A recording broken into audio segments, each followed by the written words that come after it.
Boris Johnson's long-awaited lockdown exit plan has started to be revealed ahead of its official unveiling, with his Transport Secretary today describing the extraordinary measures needed to get Britain back to work. Boris Johnson is set to reveal details in the next week of how the coronavirus lockdown measures will eventually be eased. The government has been plotting a path out of lockdown measures, allowing people to go back to work and children to return to school.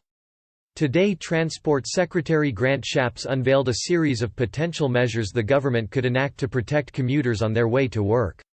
Speaking to Sophie Ridge on Sky News, Mr. Shapps laid out plans to stagger work times and ramp up train timetables to avoid peak rush hours and overcrowding. He said, usage is only 5% of its usual level right now. But, I've talked about staggering work times to avoid the morning peaks. It is so important because those crushes would be at odds with social distancing.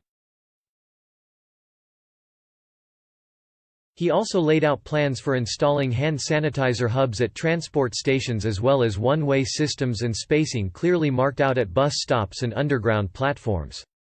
However, he refused to say whether the government would enact temperature checks at transport stations. He said that it may be possible that these checks would take place but added people should not be traveling to work or leaving the house if they feel unwell under the current rules. However, this does not deal with people who are asymptomatic. On trains, the cabinet minister said timetables will be increased gradually to prevent overcrowding but added it will be a huge logistical task to keep people apart as they travel. Earlier in the interview, Mr. Shapps also said there was currently no date in place for reopening schools but that the Prime Minister will give more detail on all these fronts later in the week. Susan Hall, leader of the Greater London Assembly Conservatives, tweeted in praise of Mr. Shapps' appearance. She said, "Shapps completely on top of your brief and didn't even look irritated by the attempt to catch you out. Why people like Ridge want to give you all a hard time is a mystery. I on behalf of millions say thank you to all of you who are trying to sort this out." Transport Secretary Grant Shapps also warned that the public shouldn't expect to go back from the social distancing rules in place now to life as it was back in February. He explained, "It's definitely not going to be business as usual, but we want to make sure people understand where the route map lies."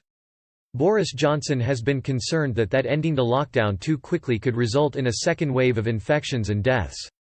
However, the Daily Telegraph yesterday reported that social distancing rules requiring people to stay 2 meters apart could be reviewed in the hope this would allow more businesses to reopen.